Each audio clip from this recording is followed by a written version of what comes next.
Join me in learning Chitas for Monday, the second Torah reading of Parshas Mikeitz, chapter 41, verse 15. Yesterday we learned, as Pharaoh had two dreams. The dream about the fat cows and the skinny cows, the healthy bushels of wheat and the skinny bushels of wheat, and how the butler told Pharaoh that the one that interpreted his dreams while he was in prison was Yosef. Pharaoh calls for Yosef. And today we continue as Yosef comes before Pharaoh. Verse 15. Vayomer Pari el Yosef. And Pharaoh says to Yosef, Chalim chalamti, I had a dream. But none of my wise men can interpret it for me. Vani shamaiti alecha, but I heard about you. Reliable reports from somebody that you already interpreted their dream. Lamer saying, Tishma chaloim, that you can hear a dream, lift and then you have the ability to understand it and interpret it. Verse 15. Rashi, Tishma chaloim lifteresei, tazin v'tovin chaloim, you can understand and listen to a dream to the extent lifteresei, to interpret it as well. Tishma l'shnavana, they understand it. Not only listen, vazana kemei shemia Yosef, Yosef hears and understands. Actually, Tishma l'sheni, people were not able to understand his language. Vayan Yosef, and Yosef answers in verse 16. Vayan Yosef aspari, and Yosef answers Pharaoh Lamer saying, Bilodai elikim, without my, it's not but by my power, but with Hashem's power. Yana shloim parei, I can answer Pharaoh's request. Bilodai, Rashi tells us, Eina chochma sheli, I don't take any credit for the wisdom. It's not my wisdom of understanding dreams. Elalikim yana, God is the one that gives the answer. Yitananiya befi, will tell me what to say. L'shloim parei, for the favor and the desire of what Pharaoh requests. Vayedaber Pari el Yosef. So therefore Pharaoh now tells Yosef about his dream. Bachaloimi, in my dream, I'm standing at the bank of the Nile River. Verse 18. And then from the Nile River, emerges 7 cows, robust and well formed. The Yefais Toy are well formed, and they are gazing in the marsh. Verse 19. And then another 7 cows emerge after them. Those cows, however, dalis v'rois, were meager and very ill-formed. Toyar, me'oid, very much so. V'rakis basar, and emaciated. I've never seen such bad cows in all of Egypt. Rashi. Dalis, what does it mean, dalis? Verse 19, chushes, weak. Why are you so weak? The Amnon, when he talks about Amnon, that he looked weak and he was bad off. Verakis basar, kolosh and rakis mikra. Anytime you find the word rakis in the pasuk, chaser basar means missing flesh. They were very emaciated.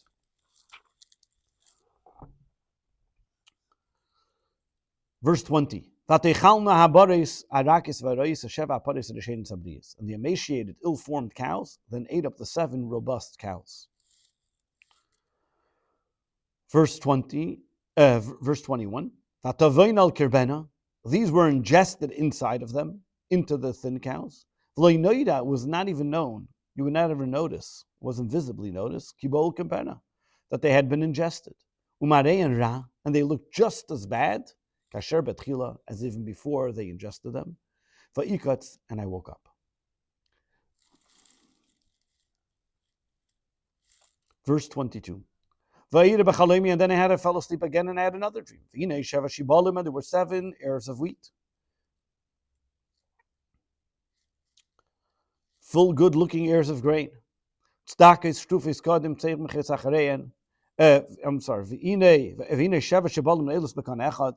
And I saw 7 full good-looking ears of grain were growing in a single stalk. They were good-looking and they were healthy in that stalk. Verse 23. And then 7 ears of grain shriveled, gaunt, and battered by the east wind. Sprouted after them. Tsunumais, Rashi explains. Tsunma. In Aramaic it means sela. For example, harei hein ke'etz b'li lachluach. It was like a dried out. That it's like a piece of wood without any moisture in it. The kashis kesela, and they're hard like a rock. The targumai, Targum explains, Notzitz liquor, notzitz imbam ela netz, there's only the top of the flour of the actual grain. None of the seeds were in it. That's how dry it was, that all the seeds just fell off, and all you had was a little piece on top. Verse 24. And then the gaunt heirs of grain then swallowed up the 7 good-looking grain. And I told these stories to my magicians, to my wise men, but nobody can explain to me the dreams. Verse 25. Yosef says, these 2 dreams are really one dream. So this that God intends to do, he told Pharaoh. What is it? And he says as follows, verse 26. The 7 good-looking cows are 7 years. And the 7 good-looking heirs, they're 7 good years. It is all one dream. Verse 26, Rashi, Sheva Shanim v'Sheva Shanim, Kulan Einan Ella Sheva. They're all just 1 7. There's not a repetition of 7. And you want to know why you saw it twice? Pamayim, Lefisha Davar Mezuma, because it's about to happen. But like Yosef tells him at the end, why you saw it twice? By the 7 years it says, he told him, because it was very quick that it was soon going to happen. Therefore God chose him, and therefore God shows him what's going to happen in the 7 years, and then what's going to happen at the end of the 7 years. Neufel, therefore it suits by Loshin Mada that he should see and telling him about what is going to happen, showing him of what will happen then at the time as well. Verse 27, V'sheva parisarakis, and the 7 emaciated cows, v'haroyis, and the bad ones that came after them, Sheva Shanim 7 years, V'sheva Shebalamakis, and the 7 empty heirs of grain, Shtufis Akadim, and the ones that were battered by the east wind, you Sheva Shnei Rav, are going to symbolize 7 years of hunger. Verse 28, Hu Adavar Asher Dibarti El Pari, this is what I have told Pari, Asher Lekimo, said that's what God intends to do. As Pari, he showed Pari what he's going to do to Egypt. Verse 29. 7 years are coming during which there will be a great abundance of satiation in the entire land of Egypt. Verse 30. And afterwards it's going to come 7 years of hunger, and afterwards. And the abundance that was there is going to be all forgotten in the land of Egypt. And the famine will ravage the land. 30. Rashi says, the reason why it was swallowed one into the other, because as you saw the cows were swallowed and nothing changed on the cows, so too the hunger will swallow the years of plenty, and you will not even notice that there were years of plenty. Verse 31. The former abundance will not even be known during the years of hunger. Afterwards, because the famine will be very, very severe. This is the interpretation that he didn't notice, and you won't see, and no change happened to the cows when they were ingested. And now you want to know why you had the dream twice. And why you saw the same dream twice. 2 times. Because the matter stands ready before God, and God is moving quickly to carry it out. Rashi says, Mizuman, he's prepared to do it. Verse 33. V'yata now.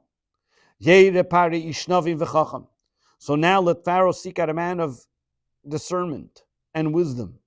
And put him in charge of Egypt. Yosef does not satisfy himself with just interpreting the dream, but as every good Jew, he decides to give advice to Pharaoh of what he should do. And what should he do then? What should this individual who has good discernment and wisdom? Let Pharaoh take steps and appoint officials, over the land, and prepare Egypt. The 7 years of plenty. The word v'chimish kitagume v'zarazun v'chein chamushim.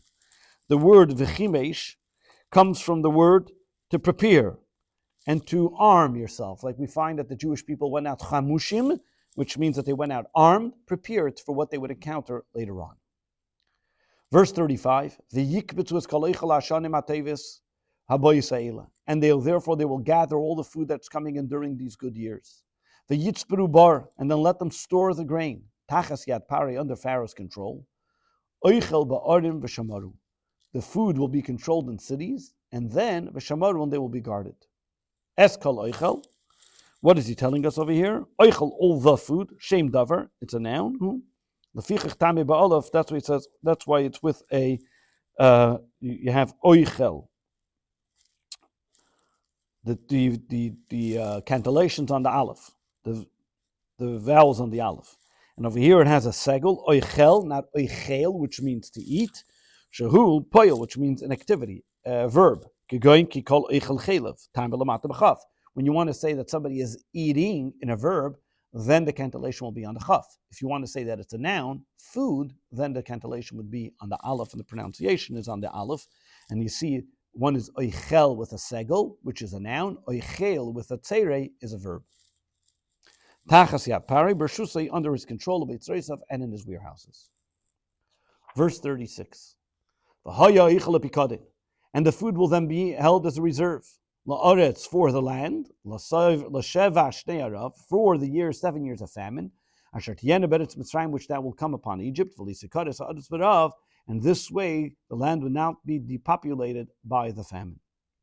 Rashi says, which food? Hatzabur, the one that is stored in the warehouses. Kishar pikad naganas, just like you have any other item which a person puts away and holds for a time when it's needed. This you'll put away, l'kiyum ha'aretz, to make sure that you have it in the time of hunger for the land to continue to be populated.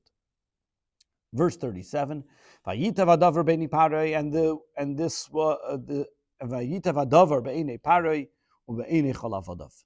The way Yosef explained the dream pleased Pharaoh and pleased the servants and all the people that were there.